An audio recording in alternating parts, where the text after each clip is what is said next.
Boa noite, bom dia, boa tarde. Não sei que hora que vocês vão estar vendo esse vídeo. Peraí, deixa eu tirar esse óculos aqui. Opa, vamos lá então. Bom, dando um pouco de assunto novo. Esse ano é um ano assim, ímpar na nossa história. Bicentenário da Independência, no dia 7 de setembro.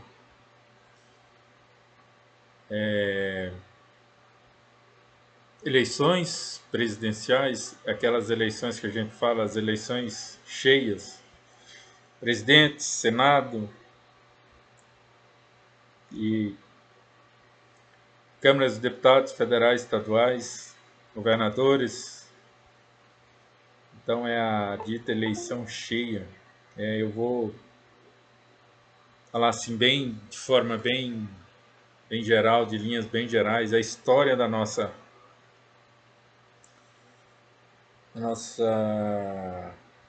as eleições no Brasil. Então, assim, primeiro ponto a ser ressaltado é que esse ano a nossa justiça eleitoral está completando 90 anos, 1932, né? Então, assim, e a história das eleições no Brasil, ela é muito rica, né? Então, assim, ela é rica, ela nasce de uma forma e depois ela, ao longo do processo histórico, ela se transforma de forma radical. Então, lá no Império, só votava no Brasil quem era rico, né? Então, só quem tinha dinheiro,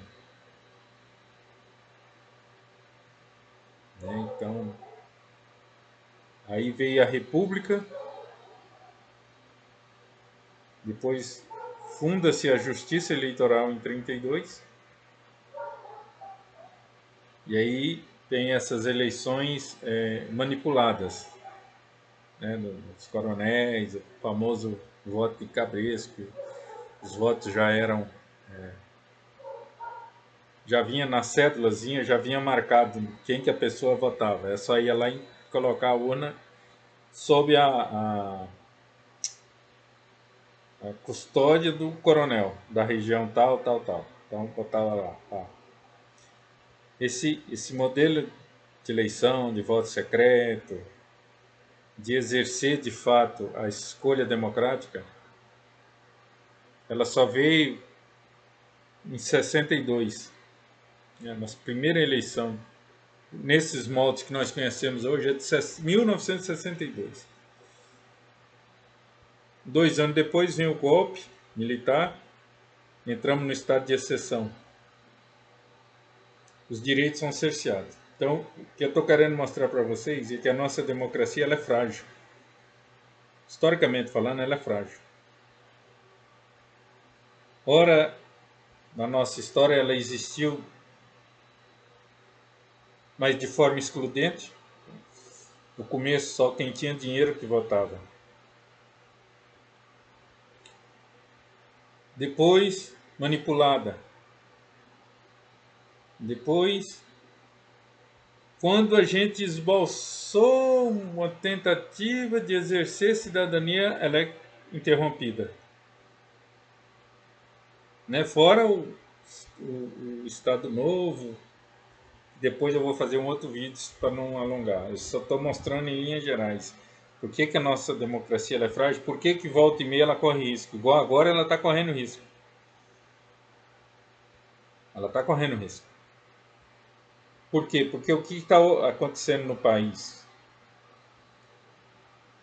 Um dos três poderes, vocês sabem qual é, está tentando desestabilizar os outros dois poderes. E para uma democracia ser forte, consolidada, os três poderes têm que ser autônomos e viver em harmonia, e não um atacando o outro ou um tentando desestabilizar o outro. E o que é mais grave nessa situação, é que a maioria da população não está entendendo esse jogo político que está acontecendo, essa desestabilização, essa coisa de um poder, que a gente sabe qual, tentando desestabilizar os outros dois. Aí é que está a gravidade da coisa. Aí que está a gravidade. Fora corrupção, fora esse excesso de partido político, esse pluripartidarismo, que eu sou contra. Eu sou contra. As grandes democracias hoje ocidentais, elas se resumem em essência dois partidos. E eu acho que a democracia hoje, nos modos que nós vivemos hoje, ela não tem que ser plural, pluripartidal, pluripartidarista, melhor dizendo. Tem que existir dois partidos, A e B, porque fica mais fácil você fazer uma escolha. Igual nesse momento histórico que nós vivemos aí, dos anos 2000 para cá. Nós tivemos um projeto A, que eu chamando de A, que depois ele foi... Aconteceu tudo isso aí que vocês estão vendo. E aí meteram um outro projeto. E aí deu no que deu. Mas tanto A quanto o atual B, para poder se manterem, tiveram que fazer a tal da coalizão política. Aí o efeito colateral do pluripartidarismo, né, que a gente convencionou chamar de centrão. E é esses partidos nanicos que dá base para sustentar o projeto A ou o projeto B.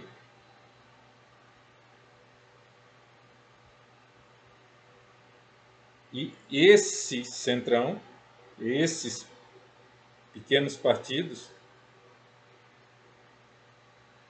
eles não estão nem aí para democracia, desenvolvimento do país, um projeto de nação. Eles estão preocupados com os interesses pessoais deles. É isso que eles estão preocupados. É por isso que a corrupção ela é generalizada. Como se fosse um câncer.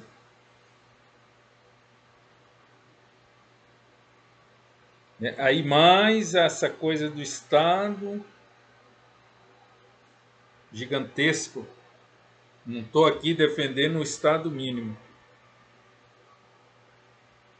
Mas o Estado também, dessa forma gigantesca, ele é propício para gerar corrupção. Por quê? Porque a arrecadação é muito alta.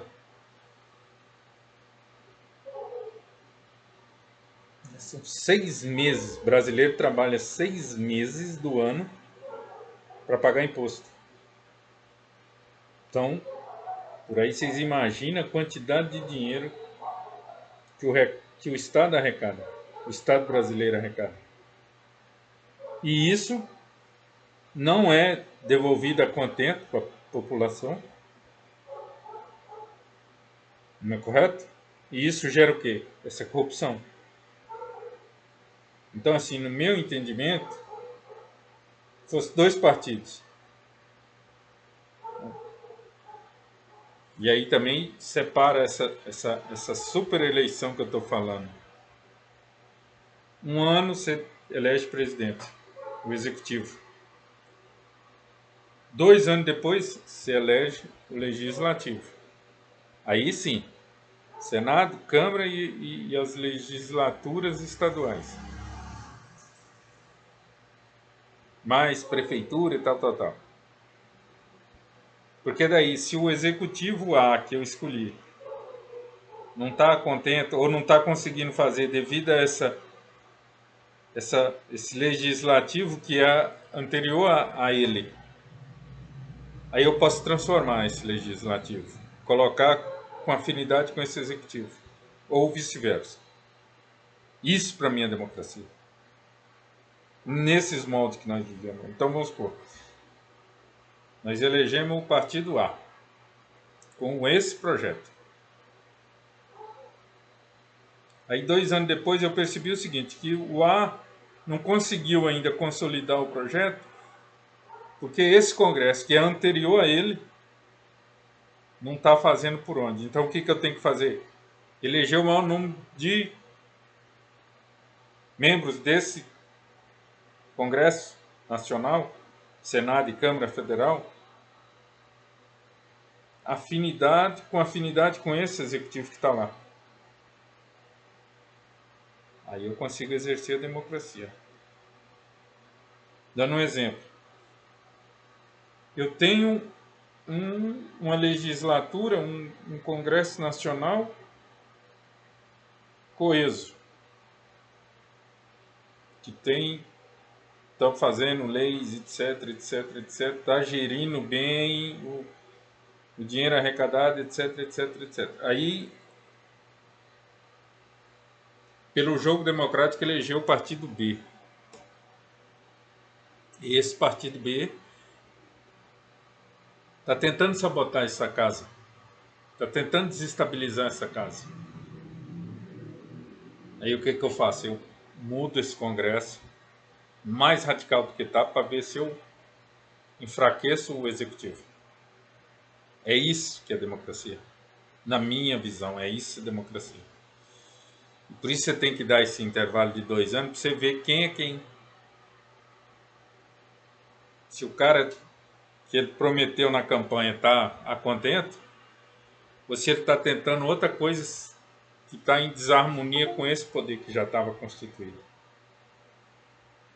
Então, esse poder que está constituído, se eu sentir também que está tentando sabotar o executivo que eu acabei de eleger há 2 anos atrás, eu mudo esse Congresso, tento colocar o maior número de membros com afinidade com esse executivo para a coisa se equilibrar. Mas para isso eu tenho que ter o menor número possível de partidos. Mas os alfandegários de plantão vai dizer que o pluripartidarismo se faz necessário por questões ideológicas. Não. Aqui no Brasil não tem ideologia. Não existe ideologia aqui no Brasil. O que existe são interesses pessoais de determinados grupos políticos. Não existe trem de ideologia. Vide os partidos estão fazendo nos últimos 20 anos. Diz ideologia e tal, mas faz tudo que a outra ideologia fez e vice-versa. Para com isso, gente. Não existe negócio de ideologia. No Brasil não existe trem de ideologia. Primeiro que isso não está claro. Aqui no Brasil. Ideologia. Veja esse povo que está aí. Que assumiu o Congresso. Levanta a bandeira, diz daquilo outro, daquilo. E o cara lá. Você está vendo que não é. Assim como foi o outro. Que estava há pouco tempo atrás. Bandeira disso e isso. Tal coisa na política, tal. Aí fizeram aqueles 2 episódios lá. Cadê a ideologia? Cadê? Não tem. Ou de duas, ou esses caras não sabem o que é ideologia, que para mim é o mais provável, que aqui no país a gente sabe que são poucas pessoas que estudam seriamente qualquer assunto. A maioria é uma enganação do cacete. Mas como são amigos do rei, circula de bom grado nas grandes, né, nos grandes palcos políticos, econômicos. Mas a gente vê que capacidade para aquilo não tem. Mas como são amigos do rei ou próximos dos amigos do rei, estão na prateleira de cima. Isso é fato. Não adianta a gente querer passar pano nisso aí ou verniz. Não é. No Brasil não é assim. E isso vem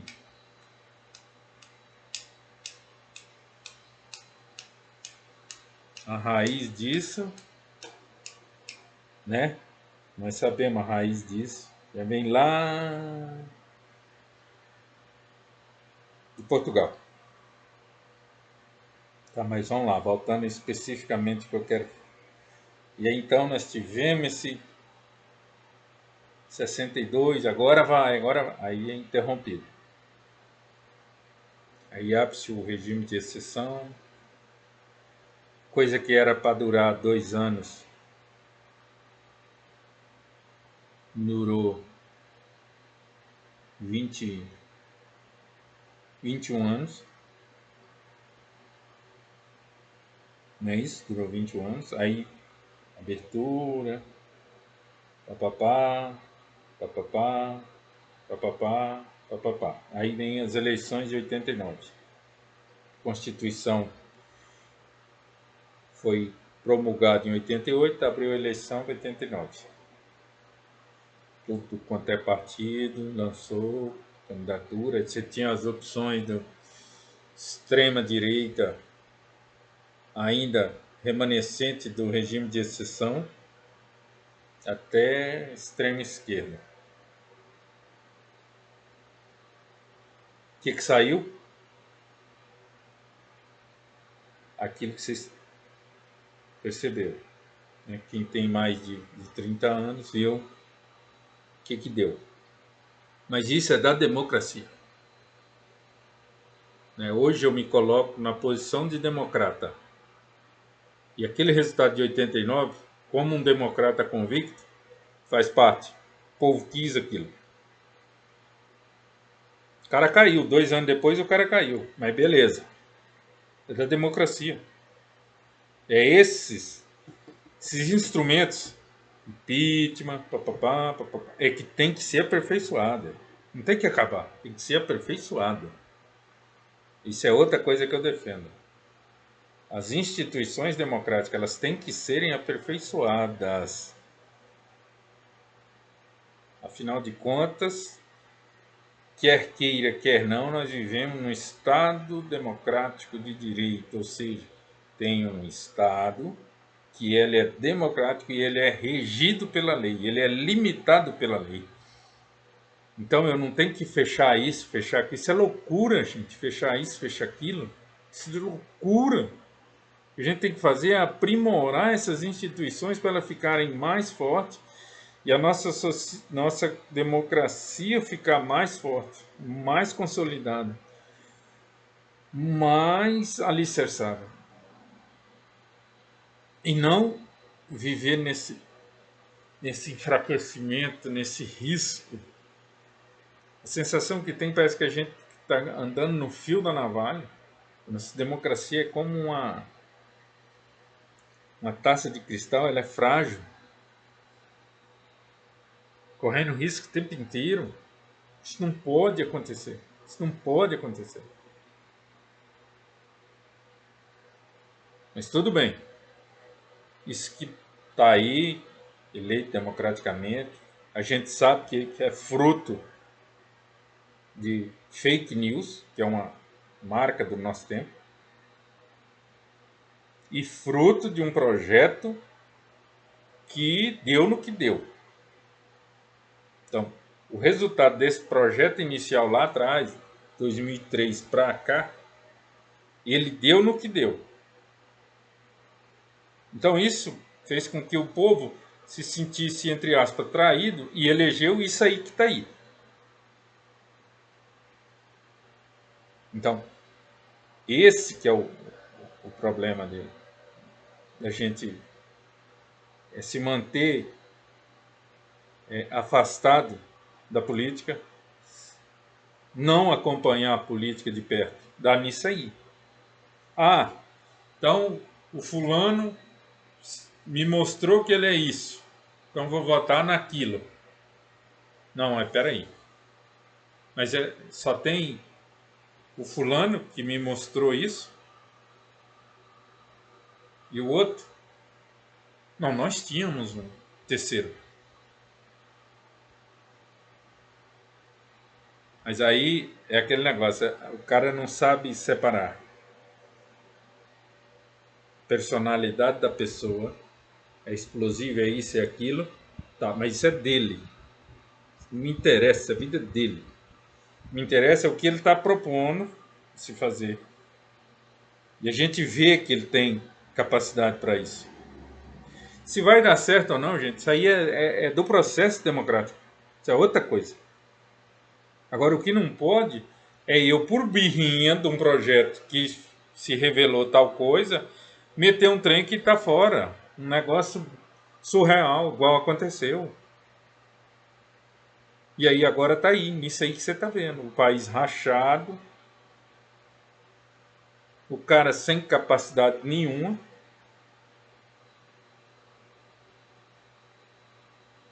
Total desconhecimento de tudo, da história do país, de tudo, de tudo, de tudo. Já na parte econômica ele delegou, e ele fala isso abertamente, o que fulano de tal decidiu, não, não pode ser assim. Mas tá, então o cara foi eleito, então eu como um democrata tenho que respeitar a vontade da maioria. Mas isso tudo se resolve se a gente lutasse com unhas e dentes pelo aprimoramento dessas instituições democráticas. Um cara desse nunca ia chegar na presidência e ficar fazendo o que ele está fazendo, né? Tentando implementar esse caos, desestabilizar o trem. Mas tudo bem, já que chegamos nesse estágio, agora o que a gente tem que fazer democraticamente? E é o que eu vou fazer. Continuar naquela pessoa que tentou lá há 4 anos atrás. Eu vou continuar com ela. Que para mim, ou bem ou mal, mesmo que de forma de rascunho, ele está apresentando um projeto de nação. Os outros não. Os outros é só bravata. Bravata, bravata, bravata, bravata. Se apertar mesmo, não tem projeto de nação. É só bravata. Agora esse tem. Pode reparar que tem. Só que eu não posso ficar nessa. Ah, mas o cara é isso, o cara. Não. Não, não. Uma coisa é uma coisa, outra coisa é outra coisa. O cara tem a porra do projeto. Se vai dar certo ou não, aí é outra coisa. E é um cara que você está vendo que ele não vai ameaçar a democracia. Pelo contrário, vai respeitar o jogo do trem. Igual o outro que estava. Pode falar o que quiser dessa galera que estava antes. Pode falar o que quiser. Mas uma coisa a gente não pode ignorar. Esses caras não jogou nada para debaixo do tapete. Gente, esses caras deixou a Polícia Federal chegar na sala do homem. Por isso que deu esse espetáculo todo. Ah, que o partido maior corrupção da história do Ocidente. Pode ter ocorrido, a história vai dizer se foi mesmo o maior escândalo de corrupção da história do Ocidente. Igual uns adoram ventilar isso. Só que a gente não pode ignorar o fato de que esses caras deixou o trem chegar onde era para chegar. Não ficou cerceando igual uns e outros estão fazendo. Atando o pé e as mãos da Polícia Federal. Não, não. Aquela galera que estava lá antes, nesse ponto aí, a gente tem que dar a mão à palmatória. Os caras deixou a polícia investigar o que tinha para investigar. Os caras respeitou o jogo democrático. Teve o impeachment, os caras, né, devido processo legal, contraditório, ampla defesa, os caras fizeram tudo isso. Chegou lá no final, foi impeachment, saíram de forma democrática. Certo? Isso não tem como você ignorar. Isso aí é fato. Os caras respeitaram a democracia, entregou, tá aqui. Né? A justiça não falou que é para impeachment, então vamos tirar nosso time de campo, porque tem uma coisa maior, que é a nossa democracia.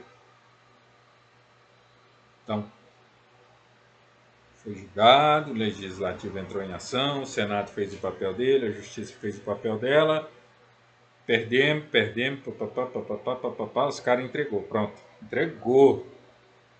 Não teve desestabilização que está tendo aí, que urna é isso, urna é aquilo, que não sei o que está maculado, tá... Não.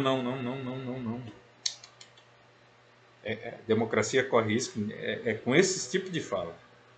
Que as urnas estão assim, que não sei o que está assado, que a eleição está maculada, isso é desestabilização. A galera que estava antes, não. Determinou que tem que sair, saíram. O que tinha para investigar foi investigado. Volto a frisar. A Polícia Federal chegou na sala do Poder Executivo. Isso nunca aconteceu na história brasileira. O trem morria no ninho, ou era abortado.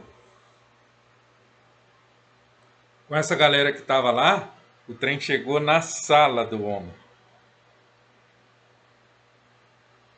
Por isso que deu esse escândalo, essa magnitude. Mas espera aí. Então quer dizer que desde 1500, essa foi a primeira galera que roubou no Brasil. Foi esse povo aí que estava aí.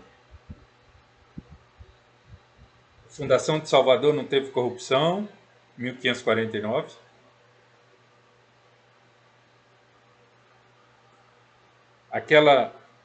A União Ibérica, 1580, 1640, quando a Espanha anexa Portugal, e aí Filipe II se torna dono de 2/3 do planeta, e aí a gente se atém para nosso período histórico nosso ali, daquele período da União Ibérica, na colônia brasileira, 1580, 1640, não teve corrupção nesse período.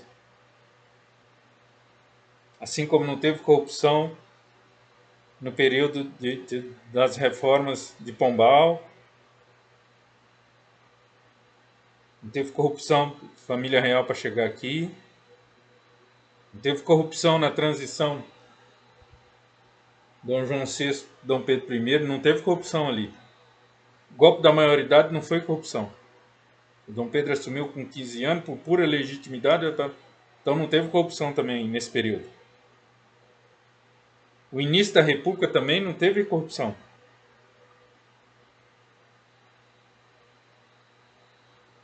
Estado Novo não teve corrupção. A reabertura lá em 46 não teve corrupção. O período dos estadistas, de 51 a 63, não teve corrupção. Durante o estado de exceção não teve nenhuma corrupção. A abertura política sem corrupção. O presidente que assumiu a presidência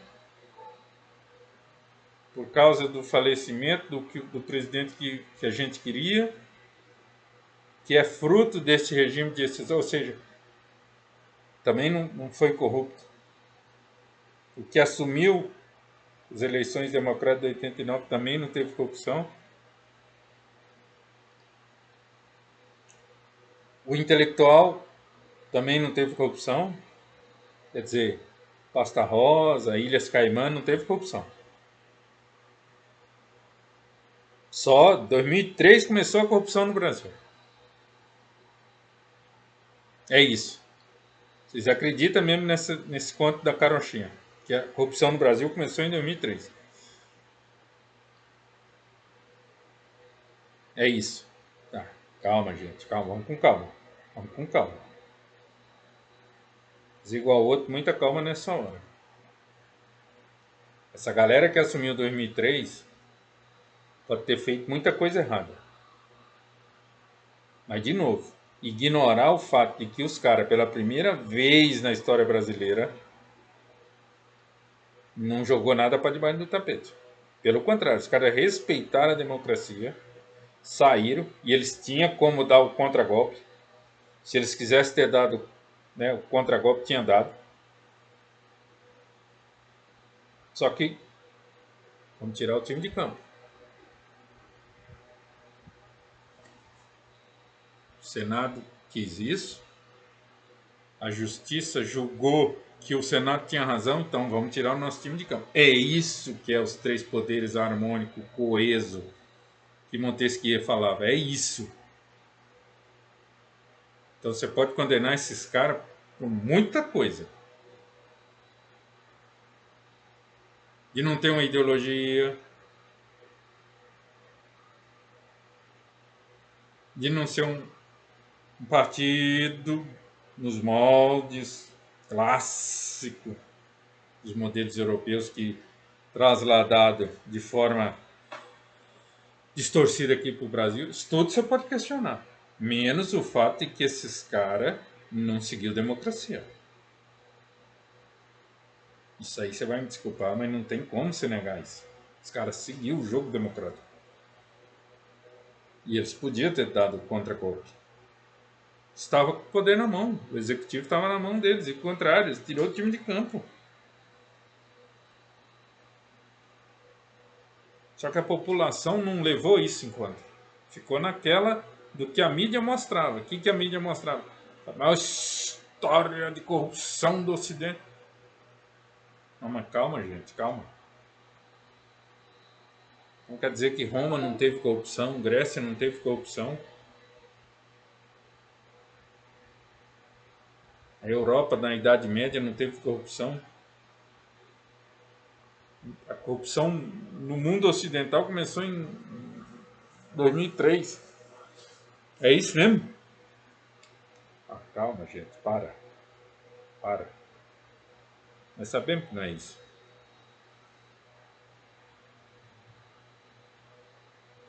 Então vamos lá. Aí veio o estado de exceção, aí 85 abril, promulgamos nossa Constituição.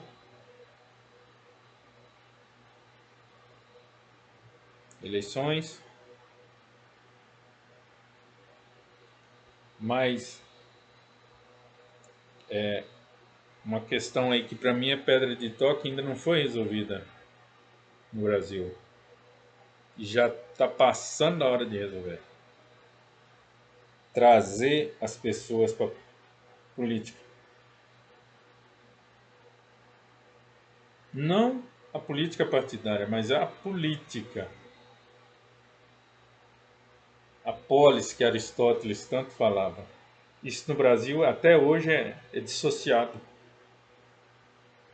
Você tem lá a classe política e aí o fosso aqui embaixo do povo que odeia, que despreza, que... Enquanto essa realidade estiver predominando no país, a democracia está em risco. Porque fica aquela galera lá com seus interesses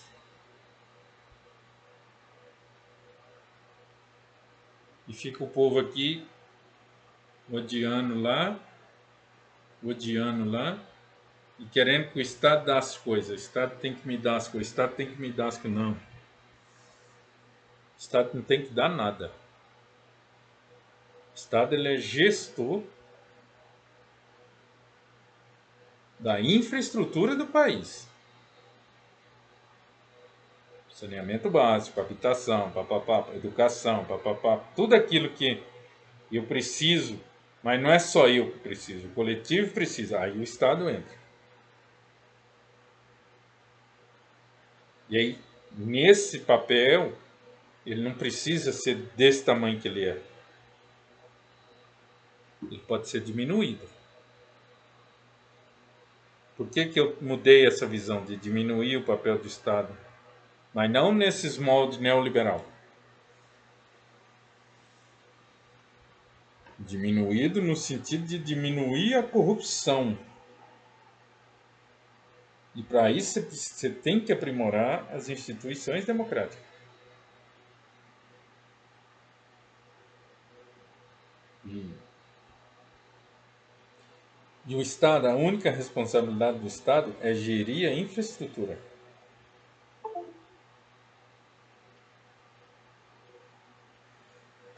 E aí, se ele não der conta, abre concessão para iniciativa privada. Porque o Estado ele pode, mesmo ele abrindo concessão, se o serviço não sair contente, ele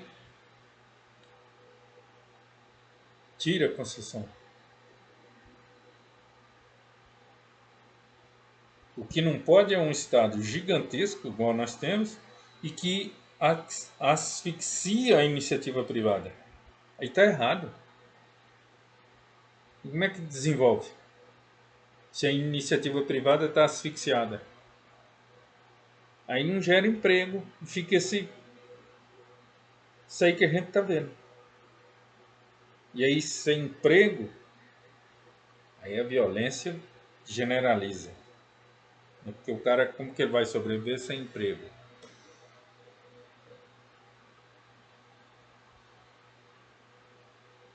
E aí, o fosso, a desigualdade social, a concentração de renda aumenta, a exclusão generaliza, e aí o Estado entra no pior papel que eu acho do Estado. A coisa das bolsas isso, bolsa aquilo.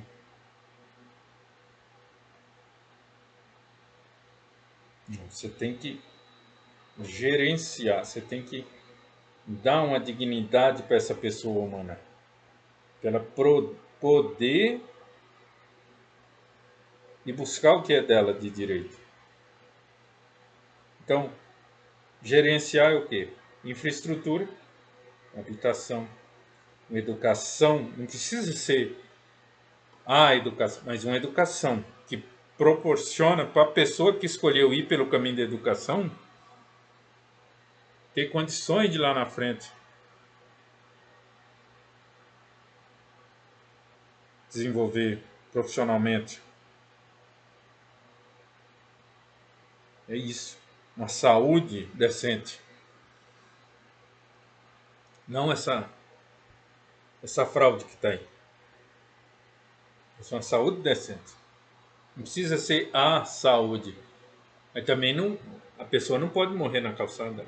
O contribuinte não pode morrer na calçada.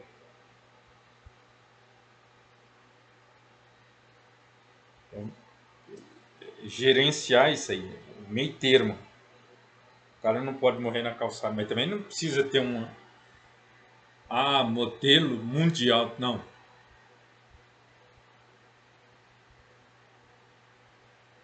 Mas precisar do médico está lá, precisar de um especialista está lá, precisar fazer um exame disso, pode fazer, precisar fazer um exame daquilo, pode fazer, porque dinheiro, recurso, tem. É só vocês olhar como é que é o andar de cima. Einstein, a hora que o cara quiser, o Einstein está lá aberto. Mas isso é para a galera de cima. Para a galera de baixo, não tem. Mas essa galera de baixo, através dos impostos, deu dinheiro, pois é que ele é mal gerido. É diferente. Então, por isso que eu bato nessa tecla de aprimorar as instituições democráticas. E não tentar, igual eu vejo aí, fecha isso, fecha aquilo. Não, gente, mas peraí, se fechar isso, se fechar aquilo, como é que eu vou acionar, impetrar um mandato de segurança para mim poder, meu filho tenha um atendimento médico? Se está fechado o órgão lá que vai julgar o meu pedido. Tá vendo a insanidade do trem? Aí eu tenho um filho adolescente, o menino está se divertindo, mas aí lá na hora é confundido com. Foi confundido, que ocorre isso. Aí o moleque confiscado e tal, tal, tal. Eu vou recorrer a quem se as instituições maior da justiça estão fechadas, igual muitos aí simpatizam de fechar tudo. Vai. Ou amanhã ou depois, o Estado confunde aí, invade minha casa, detona tudo, e aí eu vou recorrer a quem? Tá tudo fechado. Eu vou gritar para quem? Tudo fechado? Não, gente. Isso é insanidade. Fechar isso, fechar aquilo. Isso é doido. Isso é surreal um negócio desse. Já tivemos experiência aí recente de que os trem tudo fechado não funciona. Desequilibra o negócio.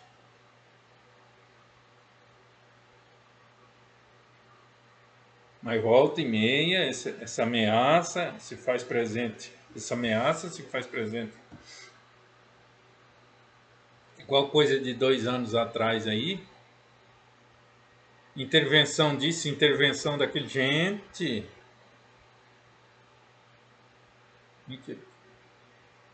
Não. É eu saber votar. Não tem que intervir. A galera é para outra coisa.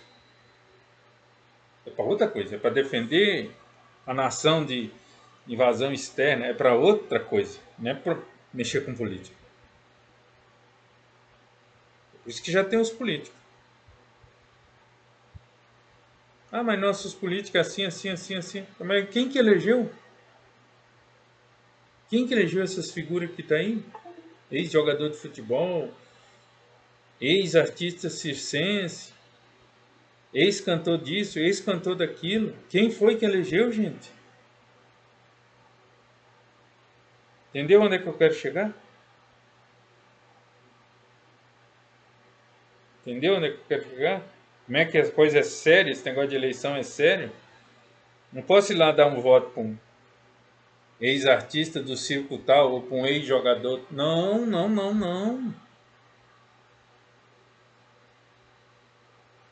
É esses caras que vão fazer a lei.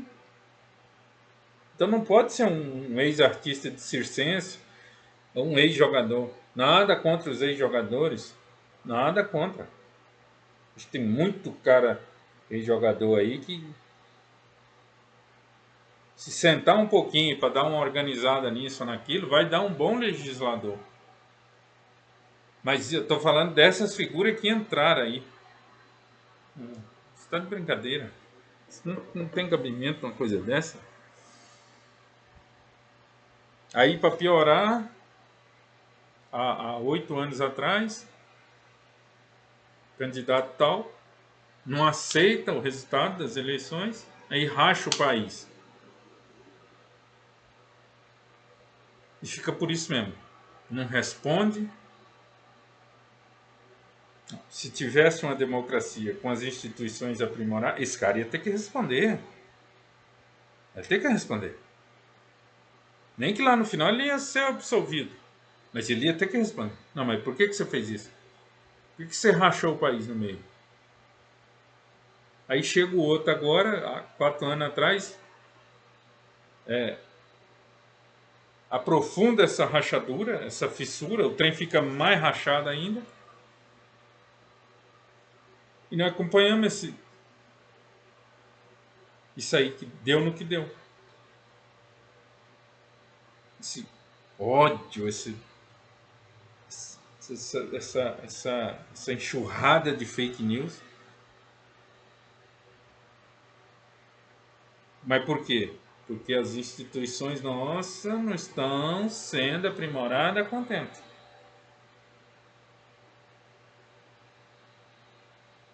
Se tivesse sido aprimorada ao longo da história, lá em 1891, se vem aprimorando, hoje talvez a gente estaria numa democracia mais sólida, umas instituições mais respeitáveis, onde o povo olhasse para ela e falasse, não, nem que eu tenho que dar minha vida, mas essas instituições não é para ser fechada. Não, pelo contrário, o povo olha as instituições, quer que fecha, quer que acaba com elas. E o resultado dá nisso aí que vocês estão vendo. Dá nisso aí que vocês estão vendo. Aí pega um partido tal, o líder daquele partido crucifica o cara. Então, o mal do Brasil, esses 500 anos de história brasileira, o culpado é esse cara aqui do partido tal. Foi ele que fez maior corrupção, não sei o que, não sei o que. Vamos crucificar, pá.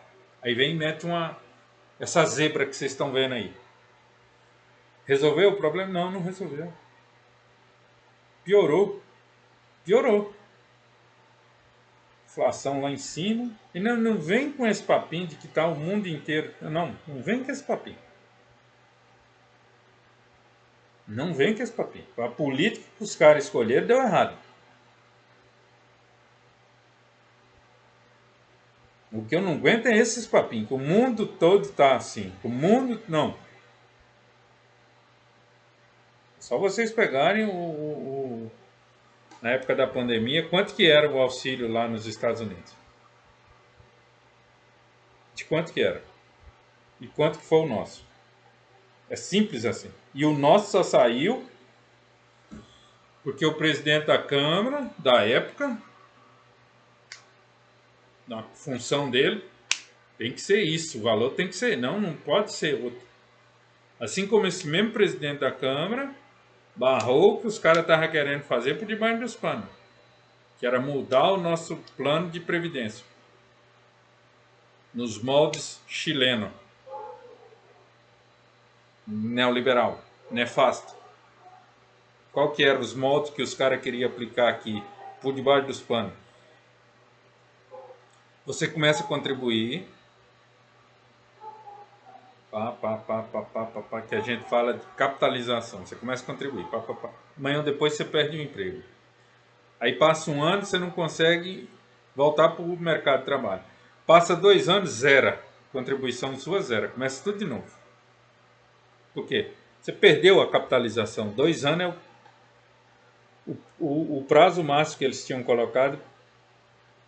Se não conseguisse em 2 anos voltar para o mercado, você perdia o título seu de capitalização, zerava, começava tudo de novo.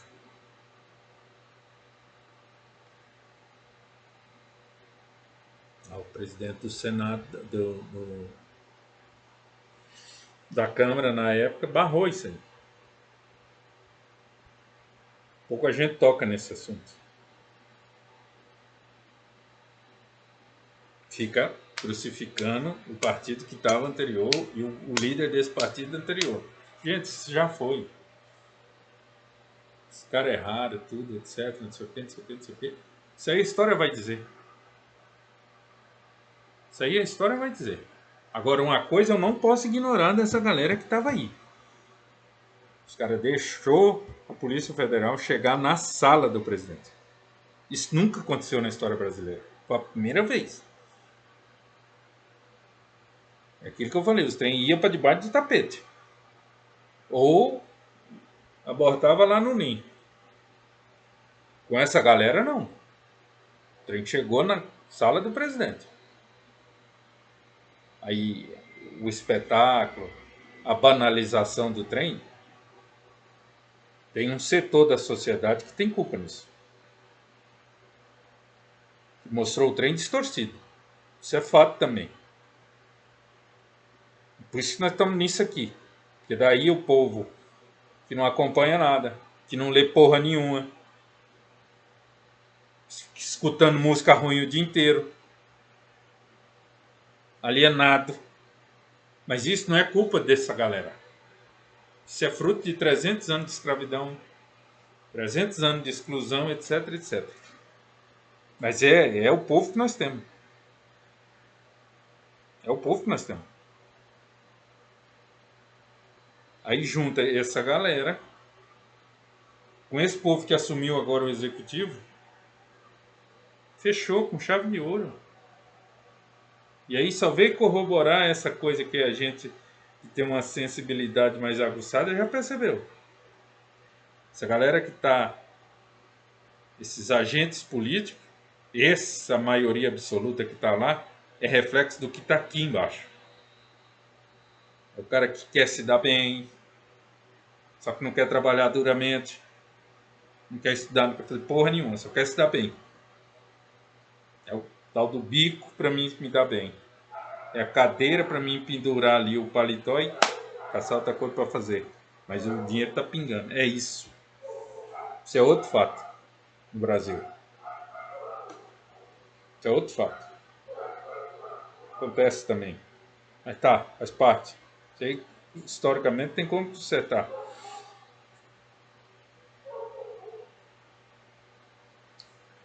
Mas assim, para encerrar esse vídeo, a democracia está correndo risco. Tem ainda uma pessoa para a gente jogar um cacifezinho? Tem. Só prestar atenção, tem. Mas esse cara eu não posso ficar dizendo que da personalidade dele eu achar que ele é aquilo. Não, não é, gente. Aquilo é a personalidade dele.